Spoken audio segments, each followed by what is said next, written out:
কখনো ভাবিনি এত তাড়াতাড়ি বৃষ্টির দেখা পাবো। বৈশাখ মাসে তো কালবৈশাখী হয়, কিন্তু টানা 4 থেকে 5 দিন ধরে বৃষ্টি পড়ছে। আমার গাছগুলো তো পুরোপুরি যৌবনে ফিরে এসেছে। যে গাছগুলো বেশ কয়েকদিন ধরে বেশ রোগাক্রান্ত ছিল এবং প্রত্যেকটা গাছের পাতা ঝরে পড়ছিল, বৃষ্টির পানি পেয়ে তারা তো পূর্ণ যৌবনে ফিরে এসেছে, আর সেটা দেখে আমার এত ভালো লেগেছে। তো এই সুযোগে ভাবলাম, সকালবেলা ঘুম থেকে উঠে যখন দেখেছি আমার বারান্দায় বেশ ময়লা ছিল, সেই সাথে বৃষ্টির কারণে প্রত্যেকটা গ্রিলের মাঝে ধুলোবালি আটকে ছিল, তো ভাবলাম একটু ক্লিন করে ফেলি। এই সুযোগে যদি না ক্লিন করি তাহলে হয়তো দাগ বসে যাবে। আসসালামু আলাইকুম ভিউয়ার্স, কেমন আছেন সবাই? আশা রাখছি যে যেখান থেকে আজকের আমার এই ব্লগটি দেখছেন সবাই ভালো আছেন, সুস্থ আছেন এবং নিরাপদে আছেন।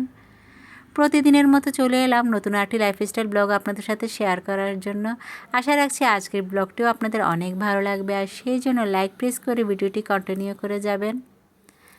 আপনাদের কাছে একটা অভিযোগ আছে, সেটা হলো বেশ কয়েকদিন ধরে আমি খেয়াল করছি আমার ব্লগ তো আমার আপুরা দেখে, তো টেনে টেনেই দেখে, যার কারণে ওয়াচ টাইম তো আসছেই না, আর ডলারের কথা তো বাদই দিলাম।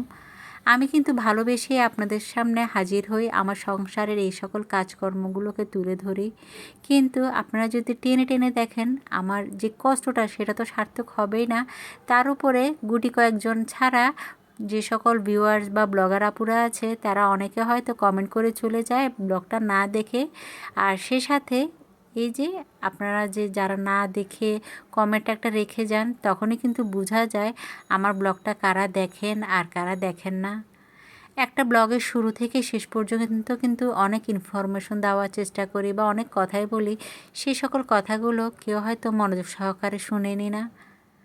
তো যাই হোক, কিছুই বলার নেই, মনের এই কষ্টটা একটু বেশি লেগেছিল, সেজন্য আপনাদের সাথে শেয়ার করলাম। প্রতিদিনের মতো সেই আমার সংসারের কাজকর্ম নিয়ে আজও হাজির হয়েছি। আজ আমি যে ব্লগটা নিয়ে হাজির হয়েছি সেটা ছিল শুক্রবার সকালবেলা একটু লেট করেই উঠেছি, যেহেতু সবাই ঘুমাচ্ছে। আর ঘুম থেকে উঠে রুটি বানিয়ে ফেললাম, আর গতকাল রাতে আমি আলু ভাজি করে রেখেছি। তো যার কারণে আমার আজ সকালবেলা ঘুম থেকে উঠে খুব একটা হুড়োহুড়ি করে কোনো কাজ করতে হচ্ছে না। ওই যে রুটি বানিয়ে আর ডিমটা পোচ করে টেবিলে দিয়ে দিয়েছি, আলু ভাজি তো ছিলই করা, তো গরম করে নিয়েছি। তো সকালের নাস্তাটা বলতে পারেন পরিবারের সদস্যরা মিলে একসাথেই খেয়েছি, কারণ ছেলেরা যখন স্কুলে যায় তখন তাদের বাবা ঘুম থাকে, বা যখন তারা স্কুল থেকে আসে তখন তাদের বাবা ঘরে থাকে না। তো সেজন্যই এই আজকে ছুটির দিনটাকে একটু ভাবছি সুন্দর করে আমি আমার পরিবারের সদস্যদেরকে নাস্তা বানিয়ে তাদেরকে ডেকে একসাথেই খাবো। আর শুক্রবারটা সবার ছুটি থাকলেও একটা গৃহিণীর কিন্তু কখনোই ছুটি থাকে না। সেদিন মনে হয় পরিবারের সদস্যদেরকে একটু স্পেশাল ফিল করানোর জন্য একটা গৃহিণীর কিন্তু সকাল থেকে দুপুর পর্যন্ত বা রাতের বেলা অনেক কিছু স্পেশাল আয়োজন করে থাকে। তো তেমনি আমার ছোট্ট এই চেষ্টা।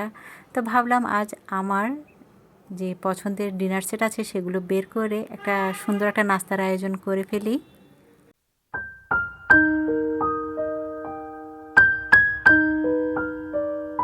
তো শুরু করে দিলাম প্রতিদিনের মতো সেই সংসারের কাজকর্ম। বিগত কয়েকদিন ধরে বৃষ্টি পড়ার কারণে ঘরটা এত স্যাঁতসেঁতে হয়ে আছে, ঘরে জিনিসপত্র কেমন যেন এক ধরনের বাজে গন্ধ বের হচ্ছে। তো যার কারণে কিছুক্ষণ পর পর একটু স্প্রে করে দিচ্ছি পুরো ঘরে। এদিক দিয়ে বৃষ্টি থাকার কারণে বারান্দার কাপড়গুলো তো শুকাচ্ছেই না, তার উপরে তো একটার পর একটা কাপড় ময়লা হচ্ছে। ঘরে ছোট বাচ্চা থাকলে কাপড় মনে হয় একটু বেশিই ময়লা হয়। তার উপরে আমার লিভিং রুমে এই যে শতরঞ্জি, সেটা থেকে খুব একটা বাজে স্মেল বের হচ্ছিল, কিন্তু এখন এটা যদি আমি ক্লিন করতে যাই তাহলে এটা সহজে শুকাবে না। তো যাই হোক, দেখি কখনো যদি আবার রোদ উঠে তারপরে আমি এটা ক্লিন করে নিব। এবার চলুন আপুদের প্রশ্নের কিছু আনসার দেই। ইদানিং একজন আপু আমাকে কমেন্ট করেছিল, আমার এই মুহূর্তে তার নামটা মনে পড়ছে না। সে বলছে, আপু সত্যি কি তুমি এভাবে ঘরটাকে সবসময় পরিপাটি করে রাখো? আসলে না, আমরা পারি নাই আমাদের ঘরটাকে এভাবে পরিপাটি করে রাখতে, কারণ ঘরে ছোট বাচ্চা আছে। তো যাই হোক, আল্লাহ তোমারকে সুখে রাখুক এবং সুস্থ রাখুক সেই কামনাই করি। তো লেখাটা এমনই ছিল। তো আমি আপুকে তো আনসার দিয়ে দিয়েছি, তারপরেও আমি ব্লগ একটু বলে রাখি। আপু, আমার ঘরটাও কিন্তু নোংরা হয়, ময়লা হয়, কিন্তু আমারও ছোট বাচ্চা আছে, আমারও 3 সন্তান আছে, 3টাই ছেলে।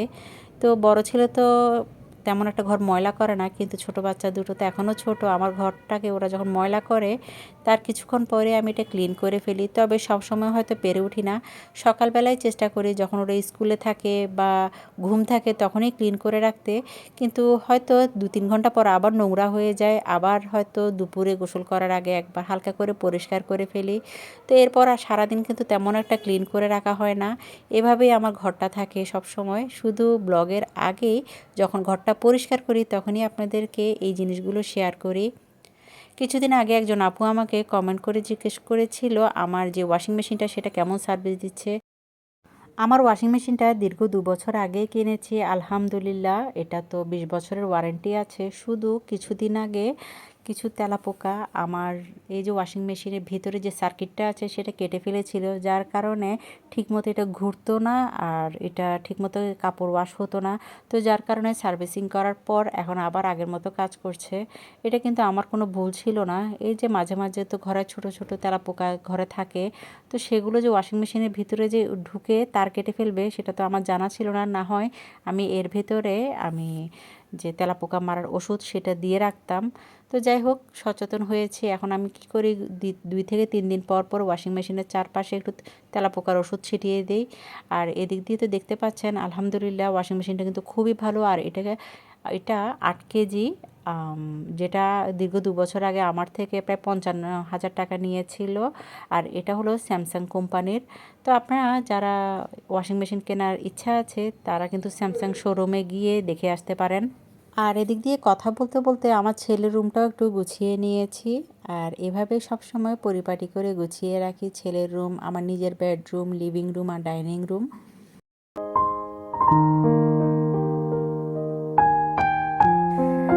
গত কিছুদিন আগে আমার ঘরে গেস্ট এসেছিল, তো যার কারণে আমার কিচেনে এই সকল দরকারি জিনিসগুলো রয়ে গিয়েছিল। যেহেতু আমার কিচেনটা ছোট, তো এই জিনিসগুলো রাখার কারণে প্রত্যেকটা জিনিস খুব ময়লা হচ্ছিল, আর একটা জিনিস নিতে গিয়ে আরেকটা জিনিস বের হয়ে মানে নোংরা হয়ে যাচ্ছিল।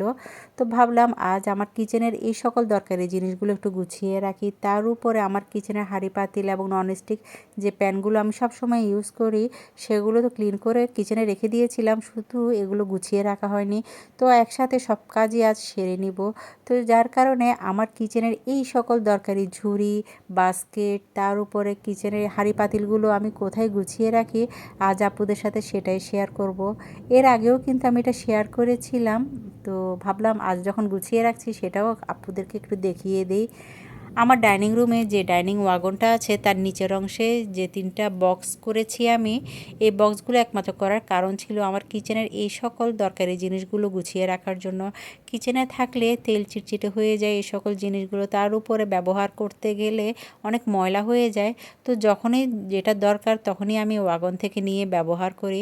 তো ভাবলাম আজ আমার এই যে কিচেনের ওয়াগনের এই যে ক্যাবিনেট আছে সেই ক্যাবিনেটগুলো একটু মুছে ক্লিন করব, সেই সাথে আমার দরকারি জিনিসগুলো একটু গুছিয়ে পরিপাটি করে সাজিয়ে রাখবো। ওয়াগনের একেবারে কর্নারে যে ক্যাবিনেট আছে সেখানে আমি এই যে আইস বক্স, তারপর আমার যে কেকের যে সকল মোল্ডগুলো আছে সেগুলো এখানেই রাখি, যাতে কেক বানানোর সময় আমার এগুলো খোঁজাখুঁজি করতে না হয়। আর হাতের কাছে এই জিনিসগুলো গুছিয়ে রাখলে আমার কেক বানাতে গেলে খুব একটা কষ্ট হয় না।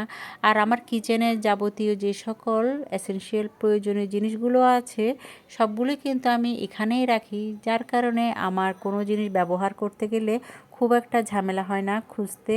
আর এই যে দেখুন আমার কিচেনে যে সকল ঝুড়িগুলো আছে, বাস্কেটগুলো আছে, সেগুলো নিচের অংশে এভাবেই রেখে দিই। এখান থেকে নিয়েই আমি ব্যবহার করে আবার যখন প্রয়োজন শেষ হয় তখন আবার এখানে মুছে গুছিয়ে রেখে দিই। তো বেশ কিছুদিন ধরে আমার কিচেনটা এত নোংরা হয়েছিল, তো আজ একেবারে কোমর বেঁধে নেমেছি। যেহেতু আজ শুক্রবার, তো পরিবারের সদস্যরা এই মুহূর্তে গোসল করছে, তো আর কিছুক্ষণ পরে নামাজ পড়তে চলে যাবে। তো ভাবলাম একটু ঝটপট করে এগুলো গুছিয়ে রাখি, তাহলে আমার কিচেনটা অনেকটা হালকা থাকবে। তো ভেবেছি রাতেই করে নিব, কিন্তু রাতের বেলা আমার কেন জানি শরীরটা চলছিল না, কারণ দিনের বেলা এত কাজ করি তখন রাতের বেলা আর খুঁজে খুঁজে কাজ বের করতে ইচ্ছা করে না। খুব কম সময় আছে আমি রাতের বেলা মানে কাজগুলো করি, তবে চেষ্টা করি গরমের সময় একটু রাতের বেলা কিছু কাজ এগিয়ে রাখতে, তাহলে দিনের বেলা কষ্টটা একটু কম হয়। তো ওই যে সকল বক্স, ঝুড়ি, বাস্কেটগুলো ছিল সব কিছু গুছিয়ে রাখার পর আমার ননস্টিক হাঁড়িগুলো আমার কিচেন থেকে এনে, এগুলো তো ক্লিন আছে, এনে এগুলো একটু মুছে রেখে দিব, যাতে প্রয়োজনের সময় সব কিছু আমি হাতের কাছে পেয়ে যাই।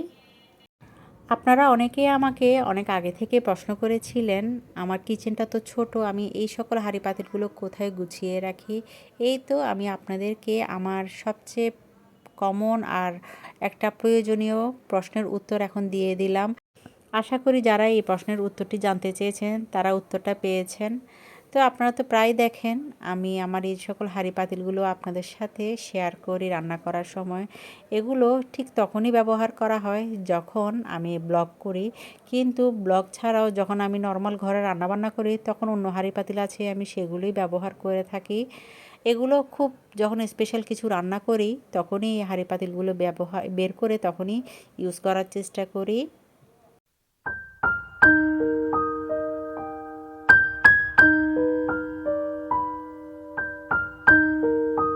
তো কথা বলতে বলতে আমার সকল ননস্টিক প্যানগুলো একটু মুছে নিয়েছি, যদিও এগুলো ক্লিন ছিল তো একটু ধুলবালি পড়েছে, সেটাও একটু মুছে এই যে ওয়াগনের ঠিক এই পাশে একেবারে কর্নারে যে সাইডে আছে সেখানে আমার এই যে শখের আর পছন্দের হাঁড়ি পাতিলগুলো এভাবেই গুছিয়ে রাখছি। এখন আর আমার এই জিনিসগুলো ব্যবহার করতে কষ্ট হবে না, যখনই যেটা প্রয়োজন সাথে সাথে নিয়ে আমি এগুলো ব্যবহার করতে পারবো। তো সাথে সাথে আমার ডাইনিং রুমটাও একটু গুছিয়ে নিচ্ছি। টেবিলটার উপরে তো এতক্ষণ ধরে দেখতে পেয়েছেন কত কিছুই রেখেছি, আর এখন সুন্দর করে সব কিছুই মুছে নিচ্ছি। একটু ক্লিন করে রাখলে সত্যি বলছি যে কোনো জিনিস দেখতে এত সুন্দর লাগে। গত কিছুদিন ধরে আমার ফ্রিজের উপরে যে পরিমাণ ময়লা ছিল, ওই যে ভেবেছি আজ করব না কাল করব, এমন চিন্তা করতে করতে শেষ পর্যন্ত করেই ফেলছি। ভাবলাম শুধু এই কাজটা কেন রেখে দিব, এটাও করে ফেলি। তো যার কারণে গ্লাস ক্লিনার দিয়ে খুব ঝটপট করে পরিষ্কার করে নিচ্ছি, আর এদিক দিয়ে যে ওভেনটা আছে ওভেনের কাপড়টাও একটু চেঞ্জ করে নিলাম। তো আমি তো জানি না আমার আপুরা এখনও পর্যন্ত আমার ব্লগটি কন্টিনিউ করছেন কি না। যদি ভালো লেগে থাকে তাহলে অবশ্যই সাবস্ক্রাইব করে পাশে থাকা অল বেল বাটনটি প্রেস করে রাখবেন। আর এই কাজটি যারা করে ফেলেছেন সকলকে অসংখ্য ধন্যবাদ জানাচ্ছি।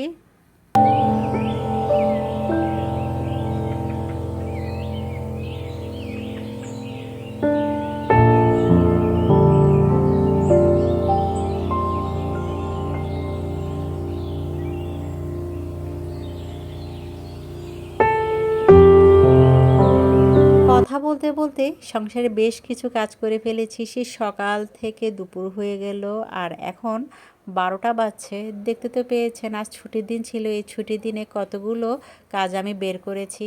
এভাবেই চেষ্টা করি একদিনে সব কাজ না করে অল্প অল্প করে কিছু কিছু কাজ গুছিয়ে রাখতে, তাহলে আমার কষ্টটা একটু কম হয়। আর অন্যদিকে গতকাল রাতে আপনাদের ভাইয়া বেশ কিছু বাজার এনেছিল, তো তখনই আমি মাছগুলো মানে পরিষ্কার করে রেখে দিয়েছিলাম, আর যে দেশি মুরগিটা এনেছিল সেটাও কেটে পরিষ্কার করে রেখেছি। সকালে উঠে কিন্তু আমি এটা ফ্রিজ থেকে বের করে রেখেছি। তো ভালোভাবে তো গতকাল রাতেও ধুয়েছি, এখনও দুবার ভালোভাবে ধুয়ে নিলাম। আর এখন এই দেশি মুরগিটা প্রেশার কুকারে রান্না করব। যে যদি এটা আমি নর্মাল হাঁড়িতে এখন রান্না করতে যাই তাহলে 3 থেকে 4 ঘন্টা লাগবে এটা সিদ্ধ হতে। তো আদা, রসুন, মাংসের মশলা, হলুদ, মরিচ দিয়ে প্রেশার কুকারে খুব সুন্দর করে তাড়াতাড়ি করে এটা আমি রান্না করে ফেলবো, যাতে ওরা নামাজ পড়ে এসে সাথে সাথে খেতে পারে। আর অন্যদিকে পোলাও চাল দিয়ে আজ সাদা ভাত রান্না করব। তো ঝটপট করে আজ একটু রান্না করছি। আর আপনারা তো অনেকেই জানেন আমি শুক্রবারে বিরিয়ানি না হলে পোলাও করি, কিন্তু আজ এগুলো কোনো কিছুই করছি না। সাদা ভাতটা রান্না করছি পোলাও চাল দিয়ে আর দেশি মুরগি, আর সেই সাথে একটু পটল ভাজা। কিছুদিন আগে একজন আপু পটল ভাজা রেসিপিতে শেয়ার করেছিল, তখন দেখে এতই খেতে ইচ্ছা করেছিল। তো ওই যে দেখতে তো পেয়েছেন আমার প্রেশার কুকারে আমার মাংসটাও হয়ে গেল। আমি কিন্তু এখানে 2টো আলুও দিয়েছি সিদ্ধ হওয়ার জন্য। তো এখন গরম পানি গরম করে এখানে দিয়ে দিলাম, যাতে আরও অবশিষ্ট যতটুকু প্রয়োজন সিদ্ধ হওয়া এগুলো সিদ্ধ হয়ে নেবে। ওরা এখনও নামাজ পড়ে আসেনি কেউ, আমি তাড়াতাড়ি করে এটা ঝটপট করে রান্না করছি, এখনও ফ্রেশ হইনি, তার উপরে নামাজ পড়িনি। তো এদিক দিয়ে আমার পটল ভাজাটাও হয়ে গেল, কারণ পটল ভাজা হতে কিন্তু খুব একটা সময় লাগে না, ঝটপটভাবেই হয়ে যায়। আর এদিক দিয়ে আমার মাংসটাও হয়ে গেল। আমি মাংস যখন হয়ে যায় তার উপরে একটু গরম মশলা দিয়ে কিছুক্ষণ ঢেকে রাখি, যেটা স্কিপ হয়ে গিয়েছিল। আর এখন ধনিয়া পাতা দিয়ে নামিয়ে ফেলবো। আর এই হলো আমার দেশি মুরগি রান্না, সেই সাথে এই যে বেগুন ভাজাটাও এখন তুলে নিয়েছি। এদিক দিয়ে পরিবারের সদস্যরা সবাই চলে এসেছে, টেবিলে খাবারটা দেওয়ার আগেই কিন্তু বসে গিয়েছিল, কারণ আপনাদের ভাইয়া একটু বাইরে যাবে, তো তাড়াতাড়ি খেয়ে সে চলে যাবে, সেই জন্য তাড়াতাড়ি করে টেবিলে খাবারটা দিয়ে দিলাম। তো এই ছিল আমার আজকে শুক্রবারের একটা ব্লগ। আশা করি প্রতিদিনের মতো আমার এই আজকের ব্লগটা আমার আপুদের অনেক ভালো লেগেছে। দেখা হবে নেক্সট ব্লগে। ততক্ষণ পর্যন্ত সবাই ভালো থাকবেন, সুস্থ থাকবেন। আল্লাহ হাফিজ, আসসালামু আলাইকুম।